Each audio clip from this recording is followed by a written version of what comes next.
Alright, ito na kami sa aming room para makita nyo kung ano ang itsura ba ng balcony. Yan. Yung lalagyan ng mga damit.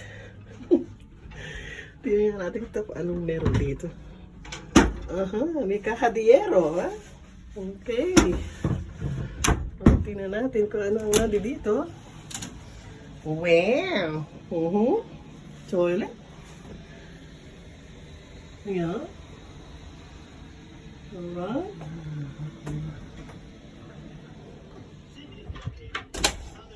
Okay. Ito siya. Wow!